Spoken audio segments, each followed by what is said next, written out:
세상은 변하고 있어. 어디선가 들려오는 우리의 목소리 벽을 넘어가 세상이 원하는 우리를 리더 용기를 내어 말을 건네봐. 우리의 꿈을 막을 순 없어. 하나의 물결 속에서 우린 젊은 새로운 리더가 필요해. 이제는 나가야 할 시간이야. 새벽은 밝아오고 한 줄기 빛 청년들의 뿜뿜 꿈을 안고서 대한민국의 내일을 열어가. 새로운 바람이 부는 지금 이준석과 함께 가는 거야. 어둠 속에서도 붉게 빛나는 너의 뒷모습 길을 잃지 않고 모험과 변경 맞서 싸우며 새로운 사다리 만들어가. 함께하면 우린 두렵지 않아. 우리의 목소리가 벽을 넘어.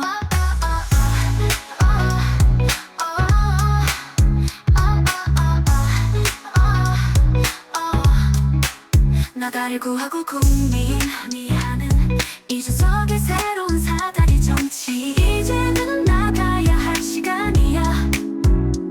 새벽은 밝아오고 한 줄기 빛 청년들의 뿜뿜 꿈을 안고서 대한민국의 내일을 열어가.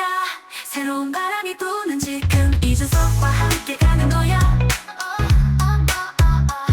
어둠 속에서도 붉게 빛나는 너의 뒷모습 길을 잃지 않고 모험과 변경 맞서 싸우며 새로운 사다리 만들어가. 함께라면 우린 두렵지 않아. 우리의 목소리가 벽을 넘어. 높은 벽도 넘어설 거야. 우리가 믿는 그 길 위에 새로운 세상 문이 열리고 이준석과 함께 할 미래를 이제는 나가야 할 시간이야. 새벽은 밝아오고 한 줄기 빛 청년들의 뿜뿜 꿈을 안고서 대한민국의 내일을 열어가. 새로운 바람이 부는 지금 이준석과 함께 가는 거야. 새로운 바람 함께 일어나. 이준석과 함께 하는 미래 우리 모두의 꿈을 하나. 우린 그런 의미를 얻는다.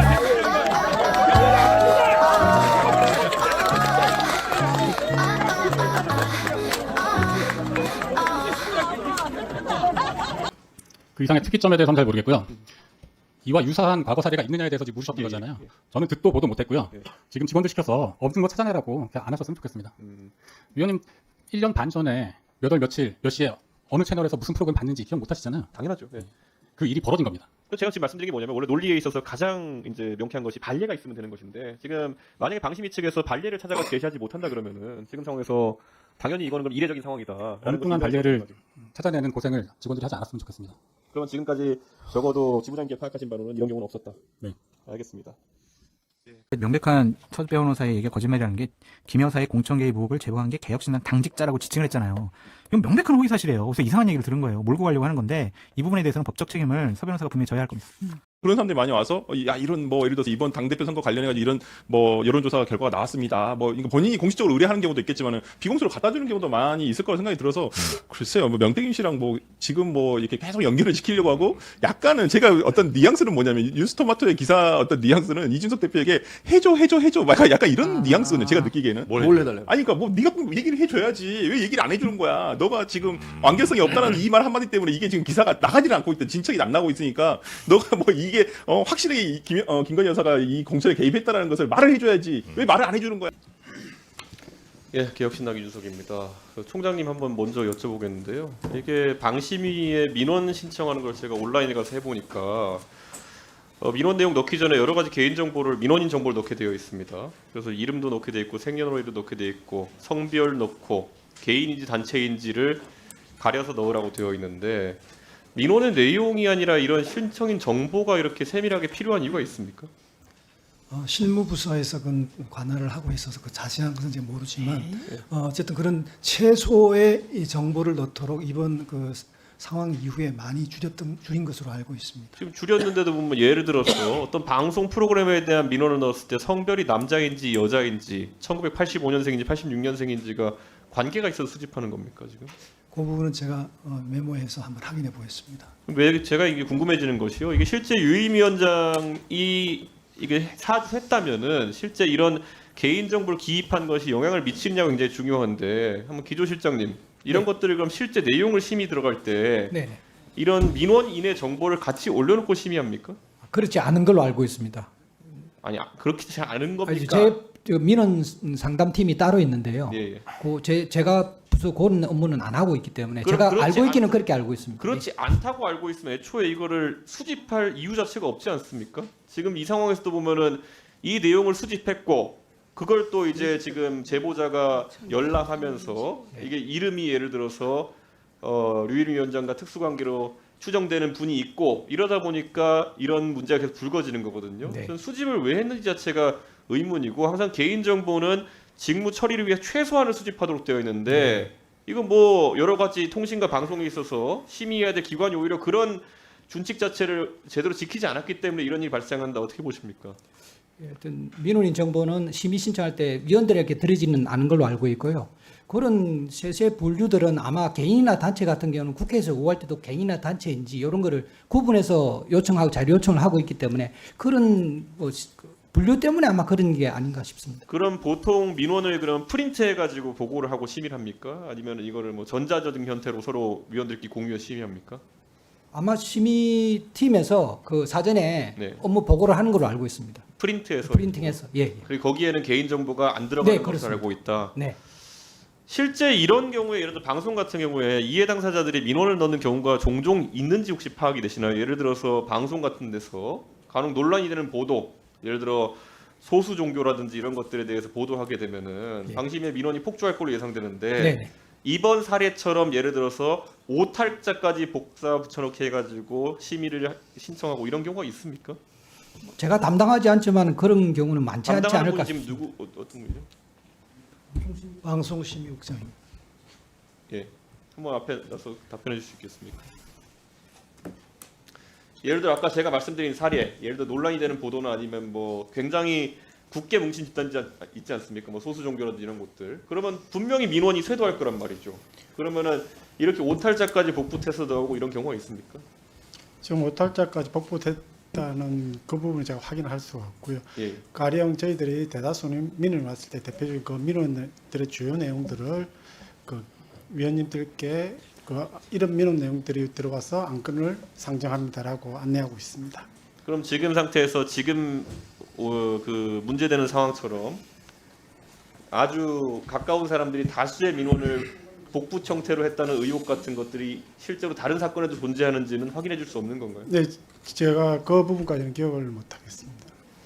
아니 사실 그래서 저는 이게 사실 억울한 일을 당하면은 이게 주변 사람들이 예를 들어 제가 어떤 보도에 문제된 상황이 있으면은 제 지지자들이 이렇게 민원 넣고 하는 경우도 있겠지만은 이렇게 지금 가까운 범위에서 이런 일이 진행된 건 저도 처음 들어본 사례라 가지고 질문 드리는 건데 오히려 이건 방심 입장에서 문제가 없다면 발례로 이제 들어가지고 할 수도 있는 건데 그런 사례를 좀 제시할 수는 없다. 네, 제 기억에는 지금 이렇게 흔히 있는 일이다라고 제시할 수 있는 사례가 딱히 없습니까? 그러면? 네, 한번 그 부분은 다시 한번 확인을 해보는 방법. 만약에 그런 한번 것들 뭐 설명하실 수 없다 그러면 이게 류일임 위원장과 관련된 건이 굉장히 이례적인 건이라는 것을 방심위 차원에서 확인해 주는 거기 때문에 그건 혹시라도 이따가 질의드릴 때 만약에 비슷한 사례를 익명화해서라도 얘기해 줄 수 있다면은 예를 들어 어떤 종교 집단에 대한 보도라든지 아니면 정치인에 대한 보도 때문에 지지자나 아니면 그 집단에 있는 속해 있는 사람들이 다수 민원을 제출한 사례가 있다. 이걸 확인해 줄 수 있으면 제일 좋죠. 혹시 감사실장님 아시는 경우 있습니까? 그건 저희 별도로 확인해 보지 않은 사항. 아니 이게 기관이 하는 일이 방송 민원 신청해서 이거 해결하는 기관인데 이런 사례가 기관의 역사 중에 하나도 확인 안 된다 그러면은 오히려 지금 의혹이 증폭되지 않겠습니까? 현재 들어온 그 신고된 건 관련해서는 보고 있습니다. 예, 이게 사실 아무리 이게 익명화한다 해도 이게 검찰 같은 경우에도 저희가 뭐 고발장 이런 거 다 받아보거든요. 나중에 공소장 다 받아보거든요. 그러니까 저는 이 방송통신 심의위원회에서도 이런 사례가 있다면은 저희한테 제출해 주셨으면은 그런 하는 생각입니다. 그리고 지금 저희 탁동삼 연구위원님 앞으로 잠깐. 연구위원님이 이거 제보하시겠다고 결심했을 때는 방금 전에 제가 이제 간부들께 여쭤본 것처럼 뭔가 지금까지 없었던 정황이 하나 있기 때문에 예를 들어 다른 종류의 민원에서 다른 형태의 보도에서 없었던 민원이기 때문에 이런 것들을 제기하셨을 텐데 혹시 연구원이 인지하시기로는 아까 똑같은 질문 예를 들어 이런 비슷한 사례가 있습니까? 뭐 보도에 따라 가끔 뭐 여성 단체 뭐 약간 여자 남자 어떤 그런 좀 민감한 부분이라든지 아까 말씀해 주신 특정 종교 특히 뭐 이단 논쟁이나 이런 경우에 방송이 되면 다수의 민원이 들어오는 경우는 사실 있습니다. 단체 민원들이 공통으로 들어오긴 하고요. 근데 그런 경우에는 이제 특징들이 그 당시에 보도가 됐던 시의성에 따라서 보도가 이제 당시 됐기 때문에 실제적으로 들어오는 것이고 그리고 주된 논지는 비슷하겠으나 각자 쓰기 때문에 내용이 각기 다릅니다. 동일하게 다 같을 수가 없고요. 근데 이번 같은 경우는 뉴스타파 인용 보도가 1년 반 전에 보도가 됐던 시점이었고 그것이 국회에서 어떤 얘기가 나온 시점에 그 이후부터 급속도로 민원이 들어오기 시작했고 그 민원들의 내용이 오타까지 똑같았다는 점에서 그런 사례는 제가 알기로는 없었습니다. 그럼 방금 전에 간부들께서 말씀하신 내용과 조금 다른 내용을 지금 말씀하고 계신 건데 지금 파악하시기에는 결국 이런 사안 같은 경우에는 굉장히 지극히 이례적이었기 때문에 제보자께서 제보를 하신 것이다. 그렇습니다. 저도 그렇고 최초 이 사실을 발견한 그 9월 27일 게시글을 올린 지경규 차장이 MBC 채널 담당입니다. 방송 채널 오래 담당했고요. 그런 사례가 없었기 때문에 확인한 것입니다. 여기까지 하겠습니다. 이준석 위원님 질의해 주십시오. 아까 답변을 주셨던 그 심의국장님 다시 한번 해주십시오. 예, 아까 지난번에 제가 질의할 때 질의 취지가 뭐 약간 정확히 전달되지 않은 것인지 제가 방심이 오래 근무하셨는데 이 비슷한 사례가 있었는지를 여쭙거든요. 그래서 한번 다시 한번 우선 재차 물어보고 시작하려고 그러는데요. 만약 아까 말씀드렸던 것처럼 좀 어떤 일부 집단의 어떤 민원이 한꺼번에 몰려드는 경우 아까 이제 탁동삼 연구위원께서는 물론 그런 경우가 있긴 했지만은 보통은 보도가 발생한 직후에 그런 일이 생기는데 이번 건은 시차 때문에 좀 의아하다고 생각하셨다라는 의견을 밝히셨는데요. 실제 그러면 뭐 시차를 감안하기 전에라도 이런 비슷한 사례 예를 들어 내용이 누군가에 의해 가지고 유포됐을 가능성, 복사 붙여넣기 됐다라고 표현될 정도의 이런 가능성이 있는 건들이 종종 있었습니까? 네, 그 부분 말씀드리겠습니다. 지금 현재 의원님께서 말씀 주신 부분 민원 내용의 유사성들은 다수 면에서 발견되고 있습니다. 지금 현재 말씀하시는 조사라든지 오탈자가 정확한 그 유사한 것들이 나타나느냐 이 부분은 지금 현재 저희 직원들이 지금 수작업으로 지금 확인하고 있습니다. 시간이 좀 지체돼서 죄송합니다. 이 확인되는 대로 의원님께 보고드리겠습니다. 그런데 그 보통 민원이 들어오면은 그런 이런 유사성이나 이런 것들을 뭐 감지해가지고 내부적으로 그런 것들을 보고를 합니까? 아니면은 이번 사례가 특이하게 아까 말씀드렸던 것처럼 무슨 이름이 특이하다든지 아니면 뭐 전화번호가 특이하다든지 검색해 보니까 관계 있는 사람 나와서 이렇게 된다든지 이렇게 보통 됩니까? 아니면은 이번이 특이한 케이스입니까? 이런 거 알아보는 게? 지금 그 부분에 있어서는 이렇게 문제 제기를 해주시는 부분은 처음인 걸로 기억하고 있습니다. 예? 그러면은 김준희 지부장님 잠깐만 하겠습니다.